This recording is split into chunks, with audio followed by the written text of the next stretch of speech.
Yeah, I didn't do. We're blaming the rain on that. Let's start out with the weather. Have you ever been involved with a game where the forecast is this gnarly? Obviously, we've called games over the years where the weather conditions have been less than ideal, but I don't know if I've seen anybody forecasting a foot or more of rain. Is what we're seeing right now. So it's a little bit different for sure.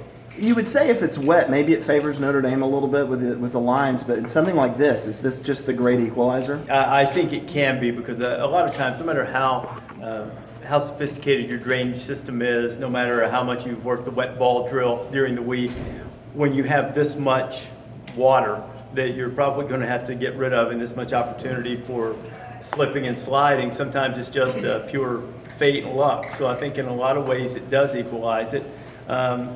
Brian Kelly, I noticed, said that he likes throwing the ball in the rain because his guys, the old thing we've heard 1,000 times, his guys know where they're going and the defense is having to react. So it'll be interesting to see if it alters the game plans that much. That was easy. Yeah. This is Deshaun Watson has not had a Deshaun Watson type year so far. It's been good, but not great. Sure, yeah. Is this an opportunity for him to maybe get back in that Heisman conversation? I think potentially for sure, anytime that you have a game on a stage like this, there are a lot of individual accolades that can follow if you play well. But I think really that the significance of this game for Deshaun and for Clemson is so much, I don't want to say more than the Heisman because I have great respect for the Heisman Trophy, but I imagine that's not first on his agenda right now. It's playing well against a really good, really experienced defense and putting Clemson squarely in the playoff picture. Speaking of the playoff picture, Clemson does happen to win the football game and runs the table in the ACC, or even comes out with a one loss in the ACC championship. Do you see them as a potential candidate for the playoff? A candidate for sure. I think it would be sort of presumptuous to say, if they do this, sitting here in early October, they will definitely be in or they definitely won't be in.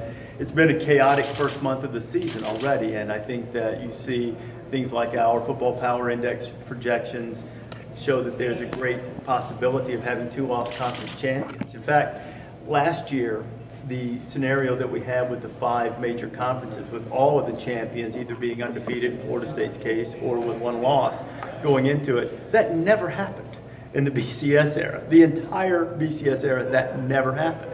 So that was the outlier. It is more probable that you're going to have at least 1 2-loss conference champion. So I think the best thing you can say is if Clemson wins this game, or Notre Dame for that matter, but since you're asking from a Clemson perspective, if Clemson wins this game, it will certainly be very beneficial and be a great bullet point on their resume as the selection committee evaluates them and put them, I think, in good position to be a strong candidate for sure. The mantra from Clemson players this week is one of disrespect, that everyone loves Notre Dame and Clemson doesn't. What's your take just from a national standpoint on Clemson's place in the sport? I think everybody likes to play the disrespect card. It tends to be a tried and true motivational perspective, to get, nobody believes in us, they all hate us, let's go show them. That's a lot easier, I think, to get guys riled up and say, hey, everybody's telling you you're really good, everybody loves you, yeah, okay, we're good. That's not quite as, I don't think it enrages quite the same way the disrespect card does. I don't think anybody has anything but the highest respect for Clemson. Now, that doesn't look. If people think Notre Dame's better, that doesn't mean they don't think Clemson's good. So I think a lot of times people tend to take that. Well, you didn't pick this team or that team. It automatically means the extreme that you hate the other one. It doesn't mean that at all. There are degrees on the scale, and certainly with Clemson joining Alabama and Oregon as the only other Power 5 teams that have 10-win seasons the last 4 years, it's impressive. I think they've established their place. Has the rain affected ESPN at all in your show and what y'all are doing and all that sort of thing? Is this your cameraman here? This is. Pan down or tilt down, right there. That's one thing for sure. And apparently we have they bought us some big fancy waiters too to go in there. So yeah, it hasn't really impacted much of the show. There are a couple of logistical things like a couple of segments maybe that we were planning to be on the demo field that maybe that's not as technically feasible now, that we might be on the set, but nothing of any great consequence other than worry about ruining our suit pants. I was gonna say, I know obviously you're in now in place of Chris Fowler, so I don't know how much you've been in the past in the production part of it, but has anybody with ESPN ever been broadcasting when there's a hurricane and the rains from it coming up? Oh yeah, you know what? I don't remember which year it was exactly. Chris Felipe could tell you because he's got an encyclopedic type memory for this type of thing. But they were at West Point one year, and lightning struck the set, or struck close to the set. And Mark May, Trev Alberts, and I were in studio, and they basically said, "You guys are on, for an hour and a half or 2 hours or whatever was left in the show." So I didn't experience that side of it. I experienced the flip side when they sort of got chased off the set, and we ended up doing a show on the fly. So, I think over the course of time, these guys have been through a lot of stuff, whether it's really, really cold weather or biblical proportion rains, which we're getting now. So everybody is, we've got the best crew in television, and everybody's setting up outside. We'll get us through it, and it'll make it seem like it's a balmy, sunshiny day by the end. How different is it to do this show as opposed to basketball, especially coming to Clemson? Well, you did the basketball a couple times. You know what? It's the shows are different. I think they're named the same, but their aims are different, because each week in college football, as you guys know better than anybody, there are singular games that can carry great consequence that'll last the rest of the season. That never happens in basketball. Basketball, while we certainly preview the day, I view that show as being a real issue-oriented show, and that's when that show is at its best.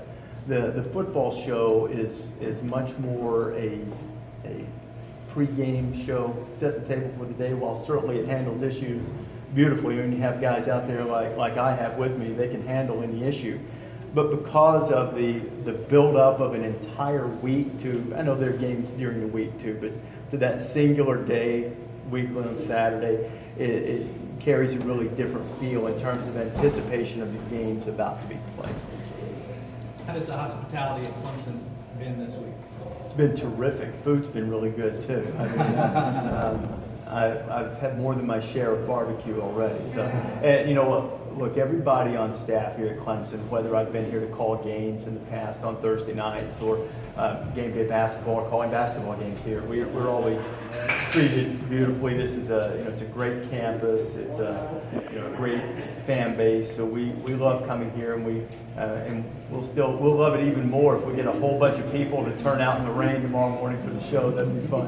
What are Is your that keys? a concern that people may not? It sounds like there's people out there now. So. Well, yeah, I think we've got a lot of confidence and a lot of faith in the excitement level, not only just for Clemson football generally, but for this particular game against Notre Dame. I mean, you can say what you want about Notre Dame. There's still something that carries great significance in this sport about that name. With them having not been here since 1977, I think it's something that fans will get behind, and they'll be eager to get out in the mosh pit out there and maybe take a mud bath or two before the end of the morning. What are your keys, and how do you see this one playing out? Well, I think one of the biggest things is that Clemson hasn't seen an offensive line like this. Neither has Notre Dame seen a defensive line like this. There's a remarkable stat for Notre Dame's running game. C.J. Prosise, right at a third of his carries, he has not been touched until he was 5 yards past the line of scrimmage. I mean, think about that. 1 out of every 3 times you give him the ball, he gets 5 before anybody lays a hand on him. I think Clemson making it difficult for Notre Dame to run is a huge deal. How the weather is going to factor into the passing game remains to be seen. But to me, that's one of the biggest deals on that side of the ball when Notre Dame has it. And then conversely, when Clemson has the ball, I think Notre Dame's defense is, I'm not sure everybody appreciates just how good it is. They have 2 of the top linebackers in the country, and Jalen Smith and Joe Schmidt. I mean, those 2 guys, one's just the quintessential baller and the other's a freak. That they have a really strong defense. Clemson's offense, as you mentioned earlier, hasn't, it's been fine, but it hasn't been perhaps what a lot of people expected with Deshaun coming back healthy. So the biggest key to me is, can Clemson stop the running game? But secondary to that is how will Clemson generate a little offense against Notre Dame defense?